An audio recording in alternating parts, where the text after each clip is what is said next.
Welcome to Offbeat, the light side of law enforcement, part of the Treehouse Podcast Network. I'm your host, retired Officer Steve Rutherford. Co-host for today's show, Joann Jackson. Hey. And we've got one guest joining us in studio. Kind of a guest. Kind of a guest, not a guest. We've got my wife, Karen Rutherford. Yay! Yay! Now, Karen, are you going to share any stories today, or are you just here to laugh? I'm here to laugh. That's a good job. I'm just here to laugh. Me too. I'm a guest in my own home today. That's right. Now we are joined by one remote guest from Corpus Christi, Texas. We've got returning guest Deputy Mark Lemmons. Yay! Good morning, everybody. Welcome back, Mark. Thank you, sir. Good deal. And Mark, normally with guests with guests on the show, I do a little background. We talk about what kind of stories we're going to share and stuff like that. But with you, I never know what you're going to share, so I really didn't want to break with that theme this go round either. Don't be afraid, and your sponsors need not be afraid. I'll be polite. Oh, much appreciated, and I'm just kind of curious what your level of politeness is. After his, you'll see. What is your normal for the versus the rest of the world? We have a different baseline. Now that being said, let's remind our listeners. Mark, you have been on the show a couple times previously. Yes. What do you currently do? I am a mental health deputy with the Precinct 6 Constable's Office in San Patricio County. Very good. And where is San Patricio County? Just north of Corpus Christi. It's the first county north of Corpus. Okay. So you're down there by the coast. Yes, right on the water, 5 minutes from. Oh, wow. I didn't realize you were that close. Oh, yeah. We live right on the bay. And how long have you been an officer? Since 92. That's 1992.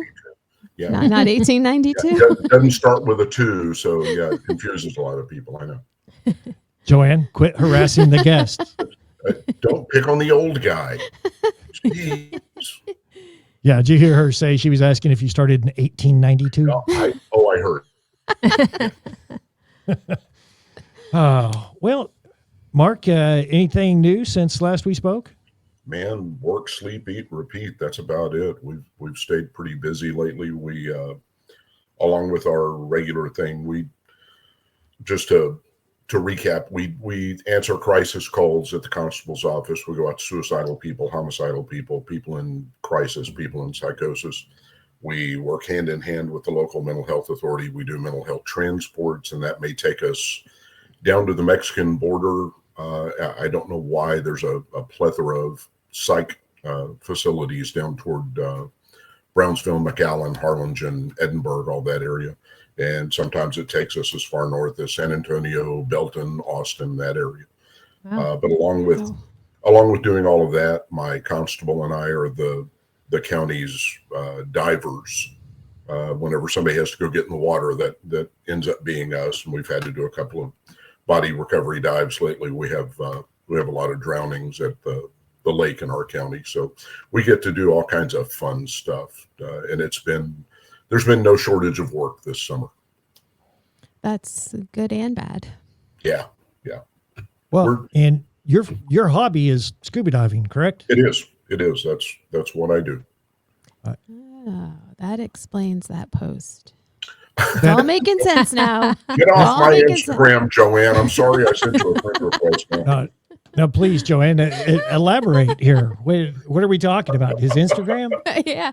So when we were conversing yesterday, he asked what my Instagram was. So I told him, and I got a request, and I said, "Oh, sure, that's Mark. I'll accept it." So I click on it, and it brings his, and I'm like, "Oh, send friend request." And then I'm like, that was your first mistake. Yeah. So I look and I'm like, one post. I was expecting like some really great content. There's one post, and I'm like looking at it. I'm like, what the hell is this? Because I can't see it. So I open it up and I just start laughing. Now I just gotten off the phone with you and Steve, and I'm just laughing, and I'm like, Yep, totally what I expected. Of course, that's what it would be. And what was this? If I remember correctly, it's two girls snorkeling in thong bikinis with the camera view from the Backside. the backside. Yeah. Listen. Listen. No judgment. No judgment. Listen. If you want content, go to my Facebook, look at it there, go through the Go on pictures, Facebook. and you'll understand that I do a countdown to summer every year because I can't stand cold water. I can't stand cold weather. I need summertime. I need to sweat. I need to be able to get in the water.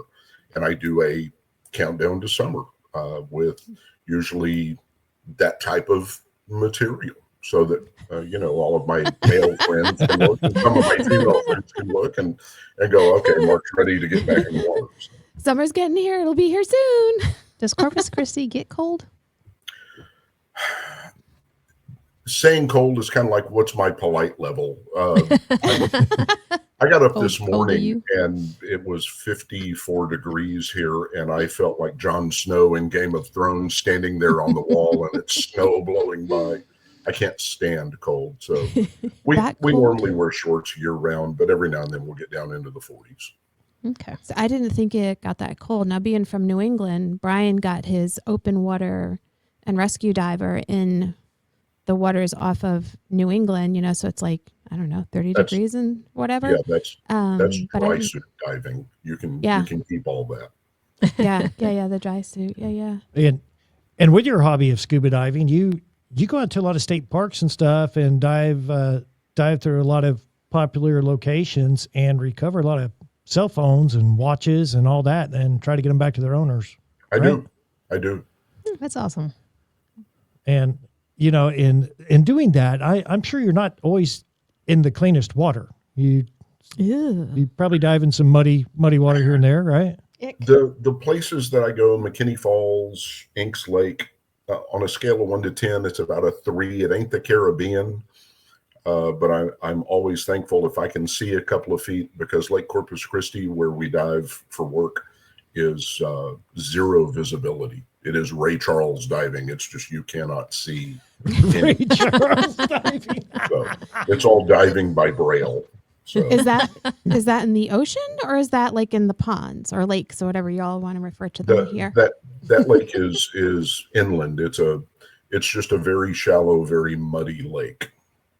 Oh, yeah. So, And the reason I bring that up, Mark, is I ran into a couple of fans of yours this week.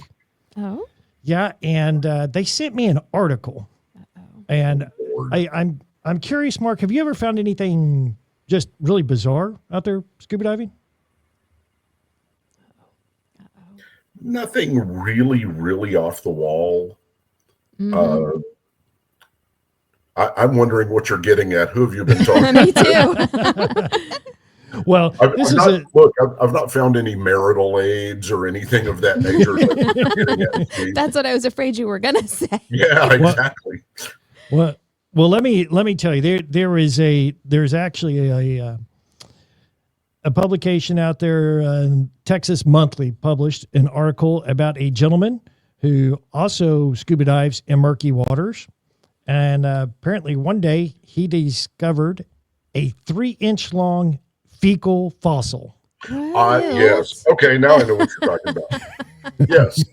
Yes. What the hell is that? Look, again, and this was my comment on that post, if I can say it. Fecal fossil is just another way of saying old shit. It just is. Okay. I don't know any other way to say that.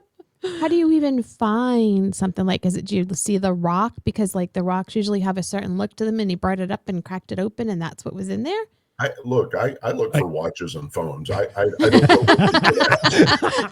You don't look for crap like that. Ask me where I'm diving. Well, and apparently this guy in his fecal fossil, there was some imprint of of some little species, something or other or whatever that nobody had ever discovered before. So he located a 3.5-inch long piece of fossilized crap that had the turd. Yes, A pooposaurus. a pooposaurus, and the pooposaurus had some kind of impression of some old crustacean or So something. he had the pooposaurus has bugs. It's very crusty pooposaurus. Yeah. Oh. Okay, so all right. I was curious on that one. A couple of your fans sent me that and said you need to ask Mark about this. So, He'll be the first to know when he does. so now let's get to some stories here, Mark. You've been in law enforcement for a long time. You've come on the show before and shared some stories with us. What else you got for us? Man, I was thinking about it. We've talked about this. I believe very much in treating everybody with dignity and respect, but there's a limit. There's some people that just cry out to be screwed with, and sometimes you got to get creative and think outside the box with what we do for a living. And I got to thinking about it. I was working one night with a guy that I worked with in Aransas Pass, and he was checked out on a traffic stop or a pedestrian stop, something. And he had this guy, and he kept running the guy, trying to run him by name and date of birth through Minnesota. And he's running the guy. He's not having any luck. He's not getting a return. He's not getting the guy identified. I was listening to it on the radio while I was in my office, banging out a report or checking reports or something. And I called him on the phone. I said, "Is the guy lying to you about who he is?" And he said, "Yeah, I think so."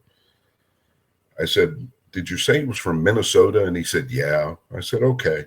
I said, "Are you going to hook him up on anything else?" He said, "Yeah, I'm going to pick him up for PI." I said, "Awesome." I said, "Bring him in. We'll find out who he is." Just go ahead and bring him in. Worry about it when you get here. So I met him out in the back parking lot. Now, I have to preface this. One of my favorite movies in the world is Fargo. Are you familiar with that movie? Mm-hmm. Yes, sir. Yep. I have, in my career, run into a couple of people from Brainerd, Minnesota. I was working a crash one day with a little old lady, and she had Minnesota tags. She was a winter Texan. And I got her driver's license away, and she was a salty little old broad. And I looked at her license, and she was from Brainerd. And I was like, there is no way. And I said, you're from Brainerd, Minnesota? And she goes, "Oh, yeah." And I said, "Have you ever seen that movie Fargo?" And she goes, "Oh, that movie, it makes us all look like a bunch of idiots." I don't know if it's the movie or the accent, but one way or the other. So Minnesota. Minnesota. So my partner hooks this drunk up, and he brings him into the back parking lot, and I meet him outside. And I walked out, and I hadn't told my partner what I was going to do, and I opened the door. And the guy is sitting there. He's 30, 35 years old. I opened the door, and I said, "Hey, guy, why don't you go ahead and step out of the prowler there?" And you could see the recognition in his eyes, even through the fog of the drunk. And he looked at me, and I said, "Go ahead and step out there, guy." And he gets out of the car, and my partner is looking at me like, What happened? What the hell happened to you? I said, "Come on, buddy, let's go in the building there. Yeah, we'll go in the back of the station here." And the guy is looking at me, and you can see one of my people. And we walked into the building, and I said, "Hey, guy, why don't you go ahead and have a seat there? Take off your shoes." And he starts stripping stuff off, and I said, "Where are you from there, guy?" And he goes, "Oh, I'm from Minnesota." And I went, "No way." And again, my partner is just standing there like, what What the hell's happening? So I said, you're from Minnesota? And he goes, "Oh, yeah." And I said, "No way. So am I." I said, "I've only been down here about a year now." I said, "Where are you from?" And he said something, and I said, "Oh, I'm from Brainerd." And the guy looked at me, and apparently Brainerd is in close proximity to this place. And he goes, "No way. I used to play hockey in Brainerd." I was like, "No way." I said, "I played for Coach Gustafson." And he's like, "No way." And he's, my partner just stood there, just completely lost. Just lost. Not, yeah. So I looked at him. I said, "Oh, well, you go ahead and go up front, and I'll take care of this guy." And I sat and I booked him in like that. I got him to tell me who he really was. He had some bullshit misdemeanor warrant. It wasn't going to be a big deal. And I came back up and I said, here you go. Here's who he is. And he just stood there and he looked at me and he goes, who are you? You just gotta think outside the box, man. Yeah, you gotta learn to get on their level or find some way to be able to match their personality, whatever it might be. And you match the way. Yeah, I mean, you match the way he talks, and next thing you know, he's rattling off his name to you. Oh, he was my buddy after that, and it really screwed him up when I went in and released him the next morning, and I was just talking like this, and you could see the. Did I imagine that? What the hell? You should have told me he was in Minnesota. Oh, listen. Kind of cold out there. Listen, we hooked up a guy one night when my brother worked for the county and I was riding with him, and my brother and his partner had apparently done this to people in the past. They woke this drunk up who was asleep on the hood of his truck. Nice. And the truck's running. And they woke him up and they said, my brother's partner said, Mr. Garcia, can we get you anything to make you more comfortable? A pillow or a blanket? And he said, no, I'm good. I said, no, get up. So we stood this guy up and said, do you know where you're at? And like I said, we're north of Corpus Christi by about 20 minutes. And we stood this guy up, said, do you know where you are? And he looked around, he said, Corpus? And my brother looked at his partner. He said, I think he means Corpus Christi down in Texas. And you could see the drunk going, what? He said, no, sir, you're in Louisiana. All the way to the jail. My old lady is never gonna come get me. That's not right. That's funny. I like it. Yeah. If you don't want people messing with you like that, don't go out and get that drunk. Stay home. Mm-hmm. Yeah. Yeah, that's a good point. Any other intoxicated individuals like that you might have pulled some shenanigans on? Right after I started in Aransas Pass, I had a sergeant, and my sergeant was just one of the cruelest people I think I've ever met, and cruel in a good way. He was my hero for a while. We arrested a guy one night out of a bar that was just smooth passed out. We had to carry him into the drunk tank, and we went the next morning and we were going to process him, and I opened the tank door and I was like, hey man, come on out. And he stood up and he stretched and he goes, where am I? And I said, jail. And he goes, well, no joke. He said, what city am I in? I said, oh, you're in Aransas Pass. And he goes, oh, okay. He goes, man, we went out drinking last night. He goes, I had way too much. He said, so what am I here for, PI? And my sergeant looked up and said, you don't remember anything from last night, do you? And this guy said, no, sir. He said, you've been arrested for murder. You killed the bartender at Judy's last night. Oh, no. And it was like somebody had physically slapped this guy. He wobbled a little bit. He said, judge is coming in to set your bond if you get one. Have a seat. And this guy sat there for about 5 minutes while we're processing out paperwork. We stood him up to fingerprint him, and my sergeant goes, hey, man, I'm just messing with you. You're here for PI. And this guy, I've never seen anybody deflate like this. He broke down ugly crying. Just, Oh, poor thing. So we processed him, had him sign his PR bond, and we walked him out the back door, and he's still sniffling and he walked out. I looked at my sergeant, and my sergeant goes, one of two things is going to happen. He's never going to drink again, or he's going straight to a bar, one or the other. Yep, one or the other. All right, guys, we'll be back. You're listening to Offbeat, the light side of law enforcement. Visit us online at offbeatcopshow.com. Planning for the future is challenging, and getting where you want to go in life requires strategies built around your unique financial needs. Alexander Financial Management is here to help you reach your goals. As fiduciaries, Alexander Financial Management will pursue the best solutions for you, no exception. While their decades of experience and service are available to everyone, Alexander Financial especially wants to help first responders and their families. The founder is a former police officer, and the executive team includes a retired fire captain and a retired police officer. Their extensive background in public service gives a deep understanding of the public retirement systems of Texas. So for retirement planning, investment strategies, life insurance, and estate planning, Alexander Financial Management has your back, so you can look forward. Get more info at alexfm.com. That's alexfm.com. Investment advisory services offered through Transcend LLC, a registered investment advisor. TE3 and Alexander Financial are not affiliated entities. Insurance products and services are not offered through TE3, but are offered and sold through individually licensed and appointed agents.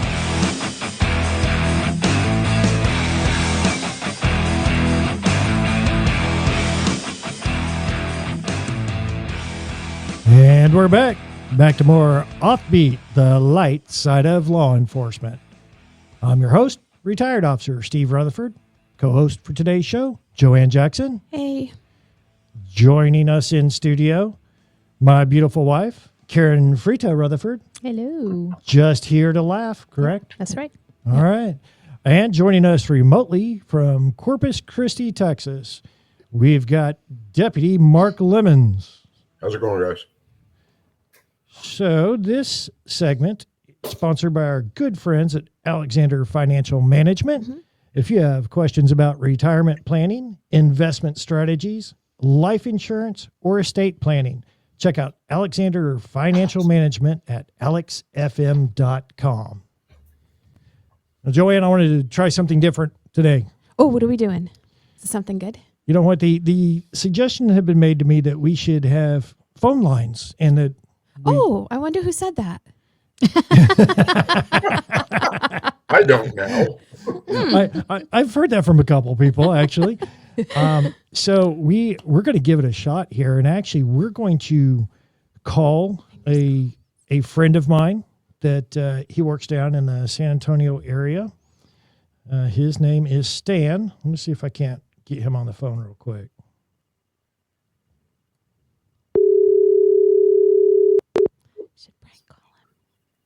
Hello? Stan, how are you? Fantastic. What's up? Hey, all right, man. First off, welcome to Offbeat. We got you on the show today. Stan, what are you up to today, man? Just working. I'm working. All right, so you're actually at work, and we're going to call you, and we're going to bother you at work. How's that? Hey, okay. They're okay with that here. Now, Stan, you've been an officer for a long time, correct? 33 years. 33 years. And where do you work at now? I'm at the Guadalupe County Constable's precinct number 3. Okay. And your phone did break up a little bit there, but we'll just work through this. You said Guadalupe Constable's office. So down near San Antonio, right? Yeah. And Stan, we've known each other for a long time, and you've shared some of your stories with me, and man, I think we need to let these stories loose out here in to our listeners because man, again, I hate to keep these all to myself. I know they need to run free. Yeah, Let them like free. running free in the Wild West? Yeah. yeah, and Like a Mustang or something? yeah, but now then again, Stan, you know, we're talking about running. You don't have to run at your agency. You've got cars, and matter of fact, you've got take-home cars, correct? Yeah. Ever had a problem with a take-home car? Yeah, matter of fact, I have. Well, share it with us. Well, my regular town went into the shop the night before, and they tossed the keys to a car that's normally used for undercover operations and stuff. And so I drove that thing home, parked in the driveway, and my drive got a slight incline. And when I parked it, I applied the emergency brake, and went inside and, woke up the next morning. And I'm not real familiar with this car, so I turned the ignition, put it in reverse, and I'm thinking, all right, I can release my emergency brake on my left foot, but it's not one of those. It's one that has a lever. So, isn't working. And only available light at the time because I couldn't get into the dome light store. Have my foot on the brake, of course. I'm thinking, okay, well, let me grab my cell phone and use the flashlight on the cell phone. And, I used the light on the cell phone and plant my left foot outside the car. And mind you, this car is still in reverse. Okay, so you've got 1 foot outside the car. You've put the car in reverse, and then I hit that emergency lever, that emergency brake. Well, that car bolts into reverse, and my right foot, which was beside the car, gets pushed back and gets up underneath the driver's seat. And there I go down the driveway and across the street and in the neighbor's yard.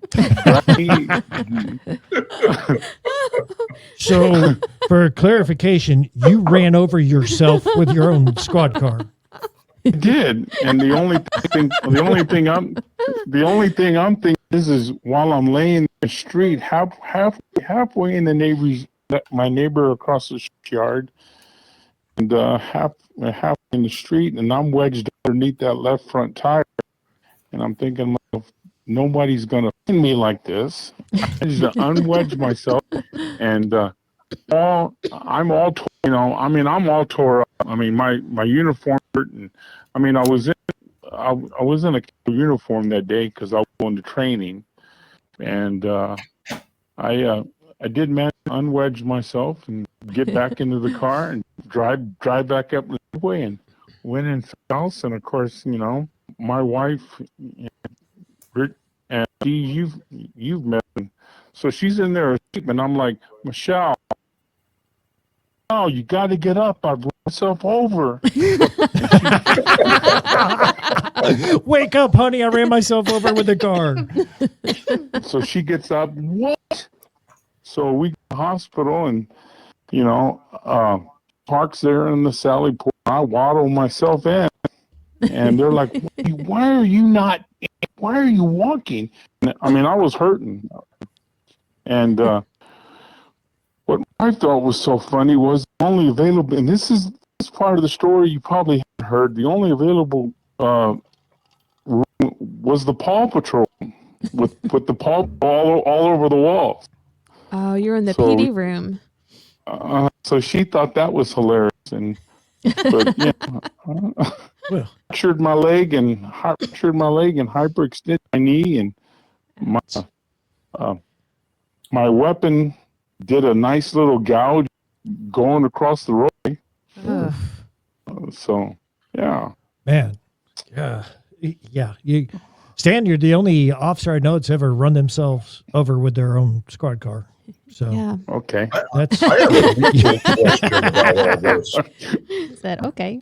It's not normal. Everybody doesn't do that. Right. It's not, and you just, for our listeners, just bear with us. I don't know what kind of phone service you guys have down in San Antonio, but it's your phone's cutting in and out, but we'll make it happen because Steve, I hate to interrupt, but I've got a legal question about all of this.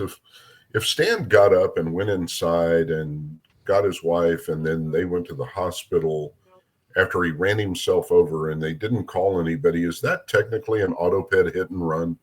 Ooh. Can he be filed on for that? yeah, And what's the statute of limitations? Is it up? I mean, They left the scene of the accident with bodily injury. yeah. So technically, Stan, there could be charges filed against you. yeah. Or statute of limitation has already kicked in, and of course, as you know, that it was 1 week for the Texas Peace Officer Memorial Ride, and I was pretty upset because I was averaging 50 miles a day on a bicycle. On the bicycle, preparing for that ride. I was in the best shape of my career in 2019. That's probably what saved you. The fact that you were in good shape. Uh-huh. Oh, good grief! Now That's awesome.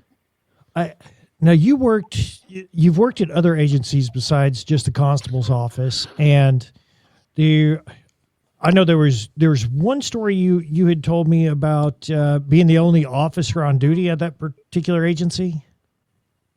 Pretty much, you were on dog watch. You were the guy covering the whole city.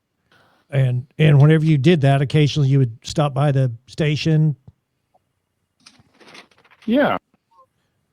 And you mentioned a story about stopping by the station once when you're the only officer on duty and have to unlock the door when you got there. Yeah, that's a good one. Wow. So there was, well, this would have been back when I was working in Chavano Park, and about, I don't know, that was a good 25, 26 some years ago. And I went, got out of the car, went to unsecure the door to the key, and there's PD and saw, and as I turned the key, there was a scorpion on the door. Okay, so wait a minute. You're the only one on duty. You're stopping by your station, and the door's obviously locked since you're the only one on duty, and you go to unlock this door, and there's a scorpion on the door handle. Yes. Nice. That would have been, it's time for me to go back out and drive around in my car. Well, you don't see it. I don't know where that scorpion was, but he obviously didn't want me to open the door. Oh, no. So I turned the key, and the scorpion stings me right in the hand, right inside the hand. And I go down as the sting is running through the body. I go into a shock. Because hurt, and my reaction was, of course, grab the radio, and all in the state of shock. I'm going down. I'm down. And then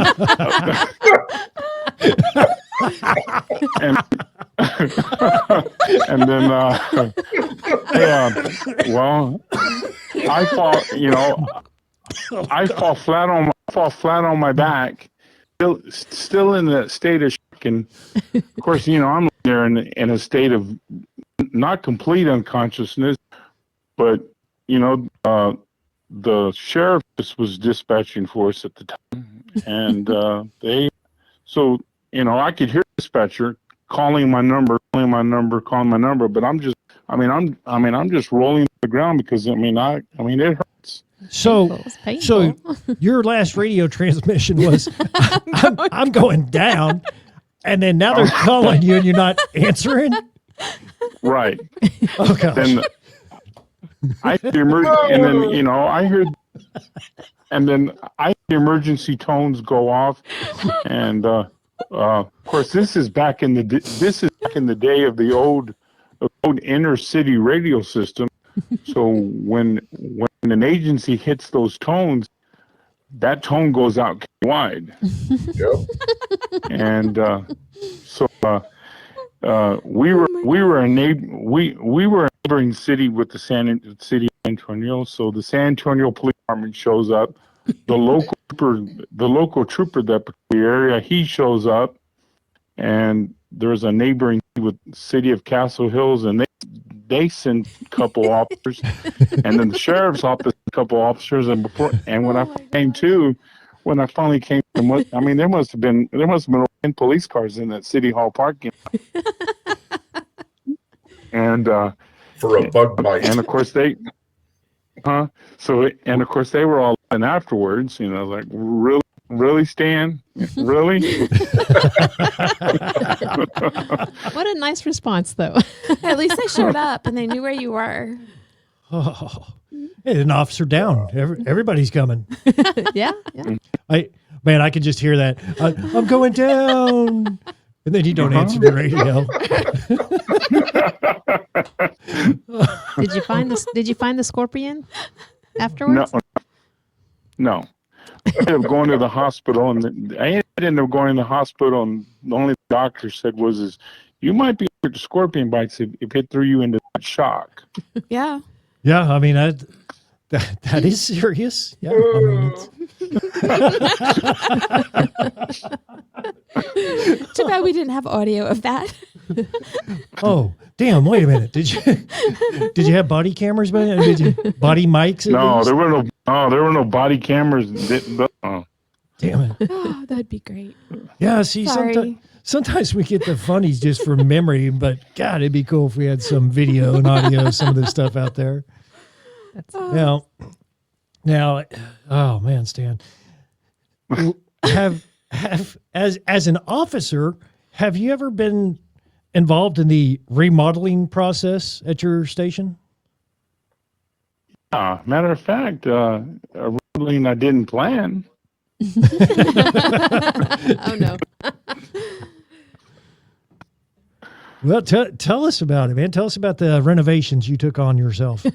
Well, Yeah. the renovation that I had to take on was we had gone to the shootings earlier that day, and of course, and then I for that overnight shift, and I was instructed to take the guns out of the cars. So of course, we do have a bad connection here. But you said you'd been at the range. You were instructed to take the guns out of the cars for the night shift guys.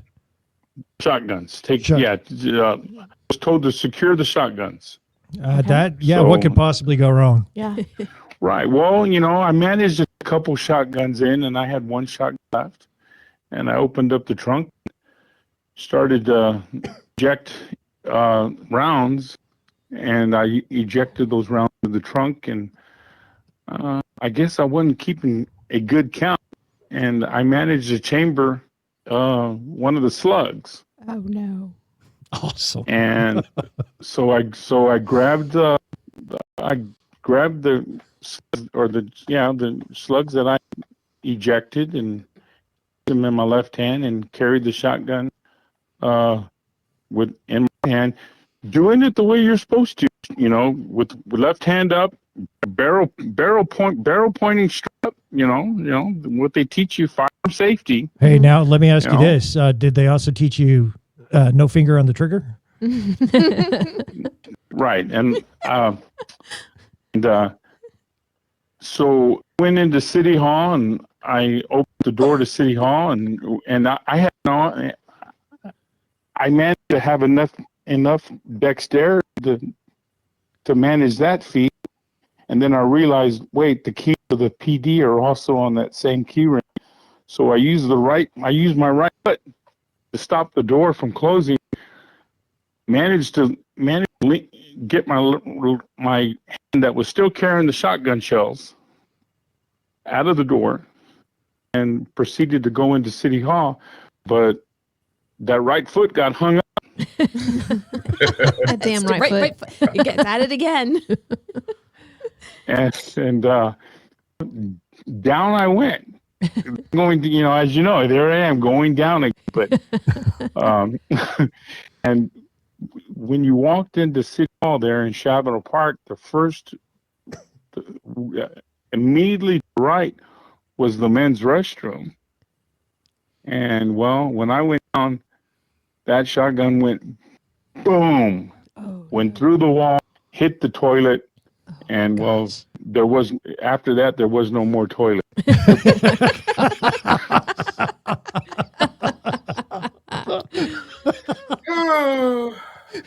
So this is actually City Hall in the men's restroom that you shot the toilet off the wall.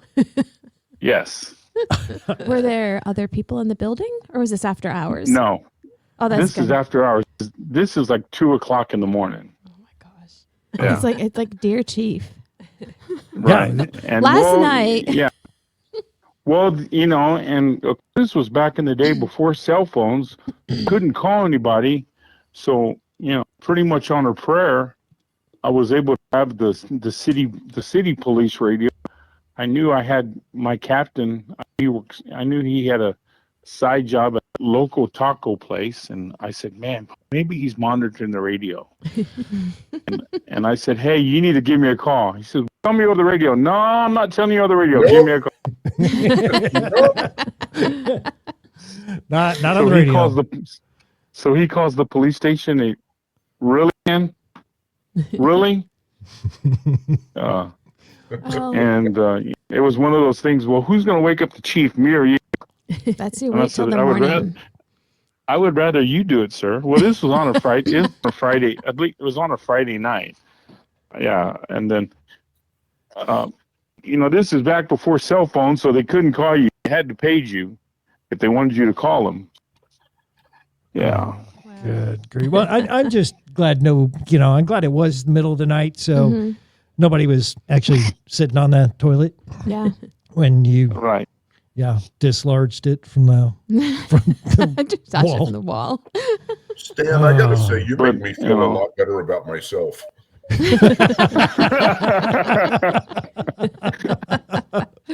really do, man. Oh, well, Stan, thanks for coming on the show today. We appreciate you taking time out of your busy day. And anyways, brother, stay safe. Stay out of trouble, man. Yeah. Okay. Yeah. Stay out of trouble and stay safe. And we will talk to you later, Stan. All right. Take it easy, guys. All right, you too. Bye. Bye. Bye. Bye. There you go, Mark. Stan Davies. I needed a self-esteem boost, and man, that was it. Holy crap. You're listening to Offbeat, the light side of law enforcement. Visit us online at offbeatcopshow.com. Let's talk to Daniel Cook, the owner of Cook DFW Roofing and Restoration. The number's 833-COOK-DFW. The website is cookdfw.com. Daniel, you and I have previously talked about the holidays and homeowners decorating the outside of their homes. Have you seen any damage to homes as a result of holiday decorations? Yeah, Steve. I mean, people get pretty elaborate with some of their decorations, and they go all out. They want to, it reminds me of that movie, with Chevy Chase, and I've seen some pretty exotic decorations going out there. But I don't think they think of the long-term outcome that could happen from some of those things. So yeah, we've seen people nail in, pickets and 2x4s on the top of their roof. Ooh. We've seen them, hang and nail in on the side of their wood around their roof. We've seen people tie down stuff around their chimney, and it hurts, the trim around the chimney because that rope or the twine, whatever they're using, is rubbing it on the high winds.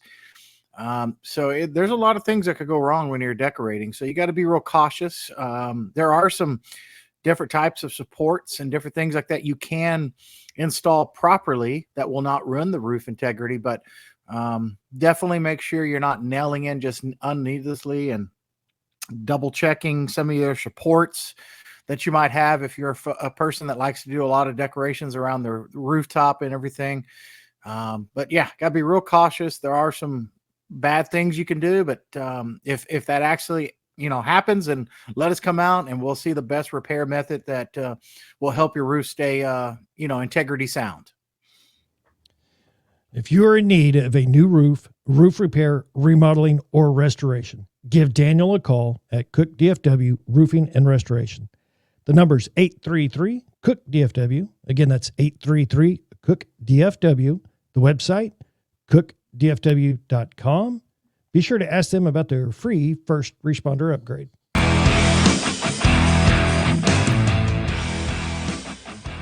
Welcome back. Welcome back to Offbeat, the light side of law enforcement. We're joined with one remote guest today. We out of Corpus Christi. We've got Deputy Mark Lemmons. Hey, guys. And I should say, again, my beautiful wife here, Karen Rutherford's joining Joann and I in studio today. Hello, hello. So I must say, in that last segment, man, scorpions, running yourself over with a squad car. Accidental discharge. The ADs will get you. Yeah. Karen came in to laugh today. She picked the perfect day. I think she got her laughing in. Yeah. It's unfortunate that, I don't know what the phone lines are like or the cell phone service down in the San Antonio area, but we made it through it. We did. So We did. now I don't know if you guys, I mean, you guys you're both survivors of fallen officers, but in the law enforcement world, we have what is referred to as the blotter and a blotter entry. So you have a shift out there. They got to type up little notes or whatever, or what they did during the shift. And then their next shift that comes on to relieve them, when they go in their briefing, they actually go over the different blotter entries. So the officer's notes for the previous shift. And thank goodness there's some cities out there that feel the need to publicize these notes. And it is great to see some of the humor these officers come up with. So I've got a few here that I actually found online. And let's take a look at these. Now this one's kind of it tugs at your heartstrings. And a place called Mountain View, at a Walmart, police received a report of a newborn infant found in a trash can. Oh, That is terrible. that's terrible. Yes, absolutely. But upon investigation, officers discovered it was only a burrito. That's a pretty big burrito. I want to know what that burrito was wrapped in. A baby blanket. Gotta keep my Somebody burrito didn't warm. pay attention in health class. I'm telling you. It was swaddled. Swaddle burrito. It was swaddled in a Taco Bell wrapper. Oh, maybe it was one of the small party burritos. Or something, little burrito. They also here's a blotter entry about a dog attack. And this happened in Lower Duck Pond, Lithia Park, Ashland. So police responded to a report of 2 dogs running loose and attacking ducks at about 11:20 a.m. The officer cited a resident for the loose dogs, and apparently the duck refused medical treatment and left the area. Oh, So, duck had enough of that crap. yeah. Duck refused to identify. Yeah. You need to talk to him, Mark. Telling you. You could use your quack accent Donald Duck. thing. Yeah. Talk to him in Donald Duck. They did have a guy in Sonora. Let me see. It says Sonora. A man came to the sheriff's department to find out how to legally kill a person who is harassing him. Oh, wow. That's not unreasonable. Self-defense, yeah. Self-defense? Sure. Wow. Like, what do I need to do to facilitate him? How do I need him to behave in order to facilitate this? And not go to jail. Justified. Now, here's one. I don't know where it's from, but dispatch report of Swanson chicken pot pie running east on Clay Street. What? What kind of drugs are they smoking? You never know what you might get. I don't even know what that means. How, Yeah. like, are they, and is it a person in a costume? Or are they like high? Is there something on their glasses? I'm just reading this. I didn't write the Can't- report, Joann. I just have Jeez. questions. I need too. answers. Well, people are allowed to file reports, so. Open records request. Yeah. Yeah, and apparently there was an animal complaint at this particular place. A caller on West Point Avenue reported that a belligerent squirrel was preventing him from using his boat dock.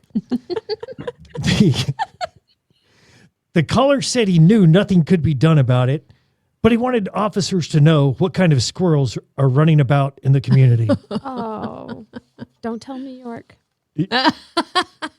Oh. Who said that? Oh, yeah. You just never Poor know Peanut. what might be running around. Some crazy squirrels. Jeez. It was New York, right? Yes. It was. Y'all know what I'm referring to. Okay. Yeah. Talking about Peanut. I Yes. am. Peanut and Fred. Oh, Yes. all right. Guys, if you have not been to the website yet, check it out. offbeatcopshow.com. You can listen to all episodes there on the website, as well as subscribe to the email list. If you're an officer and you have a funny story you'd like to come on the show and share with our listeners, send us an email, offbeatcopshow@gmail.com. Again, that's offbeatcopshow@gmail.com. Check us out on Facebook and Instagram. Mark, it's always fun having you on the show. Appreciate you coming on Thanks today. for having me. Had a ball. And YouTube. And yeah, check out the show on YouTube as well. Absolutely. That way you can see everybody's smiling faces. Mm-hmm.